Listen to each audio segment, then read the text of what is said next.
Merci, Monsieur le Président Picon. Pour le groupe de LFI, Monsieur Mathias Tavel. Merci Madame la Présidente, Messieurs les représentants du patronat. Nous partageons la gravité du moment pour le pays. Nous croyons pour notre part que le retour à la stabilité passe d'abord par un retour à la démocratie et au respect des urnes. Mais sur le moment économique, les défaillances d'entreprises sont effectivement à des records jamais atteints, plus de 65 000 pour toute entreprise confondue, dont 5 000 PME, des plans sociaux qui se multiplient avec plus de 150 000 emplois industriels menacés ou supprimés. Et nous apprenions hier la plus forte hausse du chômage depuis 10 ans hors Covid. N'est-il pas temps d'admettre que la politique de l'offre et du libre-échange qui est défendue depuis 10 ans par vos organisations et par la Macronie est à la fin un échec industriel, un naufrage budgétaire et un tsunami social?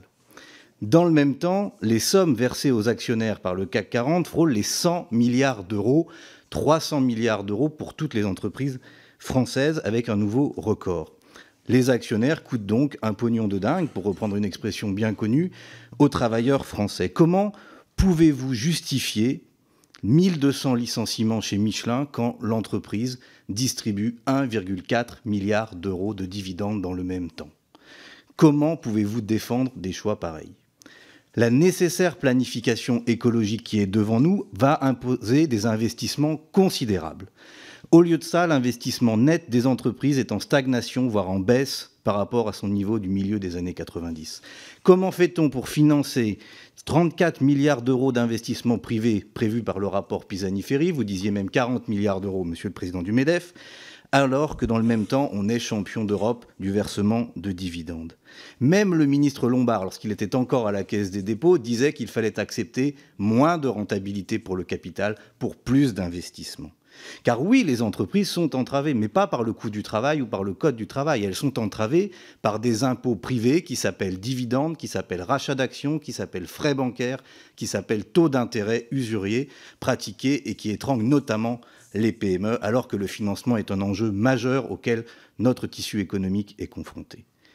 Pourquoi mettez-vous donc autant d'énergie à vouloir faire baisser les normes écologiques et sociales en vous mettant à la remorque des entreprises allemandes ou chinoises pour tirer vers le bas l'exigence écologique, alors que vous êtes si silencieux sur le coût du capital, qui est aujourd'hui le problème numéro 1 pour pouvoir soutenir l'emploi, l'investissement écologique et l'industrie dans notre pays?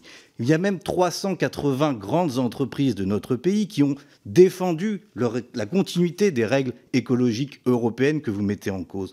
Quand allez-vous cesser de défendre les intérêts des actionnaires pour défendre enfin l'intérêt de l'économie française? Je crois que c'est la question à laquelle nous avons envie d'entendre votre réponse. Je vous remercie. Alors, qui commence? Monsieur Reza Tofighi. C'est le bizutage pour le nouveau. Alors, bon, je ne vais pas m'exprimer sur Michelin, et d'ailleurs je pense que, si je ne me trompe pas, le dirigeant l'a fait récemment. Par rapport peut-être rappeler juste que le CAC 40, les dividendes, c'est aussi tous les Français qui profitent des dividendes du CAC 40, puisque beaucoup de Français aussi. S'il vous plaît, on ne s'est pas interrompu jusque-là. Je n'ai rien dit pour votre question, mais je rappelle juste que... Oui, mais chers collègues, je vous propose de réagir quand ce sera votre tour, et tout le monde peut s'inscrire comme orateur individuel. Donc je vous en prie. Je rappelle juste que le CAC 40, c'est en bourse, donc je pense que beaucoup de Français aussi, à travers tous leurs placements financiers, ont une petite part d'actions du CAC 40 et donc profitent des dividendes aussi. Donc juste pour dire que la politique de l'offre, je pense qu'on a vu les résultats. Donc entendre dire que ces 6 derniers mois, on a eu la censure, pas de budget, des menaces permanentes d'augmentation d'impôts, et donc on voit le résultat aujourd'hui, et on est en train de dire que c'est la politique de l'offre qui a montré les résultats et qui a la conséquence. Non, mais regardez juste depuis 6 mois, quel est le contexte politique dans lequel on est, le contexte économique. En permanence, on apprend des nouveaux impôts. C'est ça, en fait, le résultat. On voit bien ce qui est en train de se passer. C'est tous ces débats politiques aujourd'hui qui sont comment on va taxer encore plus dans le pays où il y a le plus d'impôts au monde, comment on va taxer encore plus. Voilà ce que c'est en train de donner. Et on est bien en train de voir, on avait prévenu que ça allait être pour les entreprises très mauvais, et on voit bien les résultats. Merci. Ensuite, peut-être juste par rapport à... Vous parliez pour conclure. Pour conclure, juste, on est dans un marché ouvert mondial. Donc moi, je veux bien qu'on soit les seuls à se mettre beaucoup de contraintes sur soi, et après, que tous les Français consomment des produits chinois, allemands et tout ça. Vous avez raison, c'était la solution, mais à la fin, on est juste en train de tuer notre production française. Je vous remercie. Est-ce que M. Martin ou M. Picon, vous souhaitez prendre la parole? M. Martin. Oui, à nouveau, puisque semble-t-il tout le monde n'en a pas pris connaissance, je vous invite à entendre l'intervention de Florent Ménégo, qui, je le rappelle, est par ailleurs le partisan du salaire décent et qui a fait une analyse chirurgicale et clinique de la situation du groupe Michelin à l'industrie française.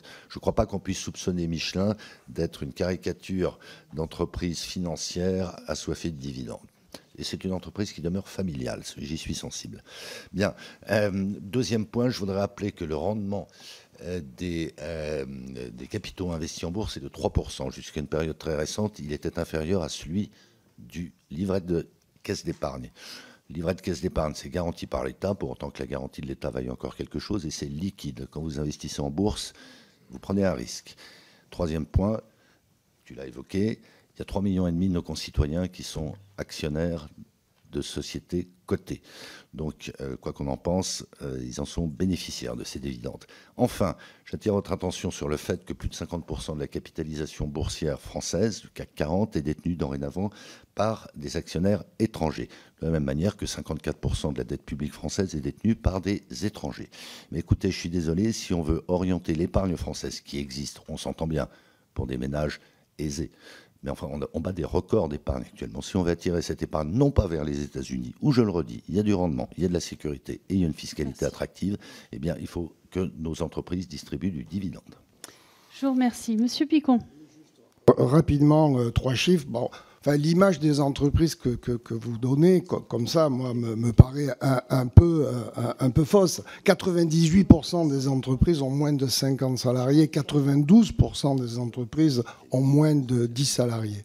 Et d'une manière globale, je pense que c'est pas en taxant plus, toujours plus, que l'on va résoudre les problèmes structurels qui sont les nôtres. Je pense qu'il faut regarder le sujet de manière différente. Pour le reste, j'ai laissé mes collègues répondre. Je vous remercie. Alors maintenant, pour le groupe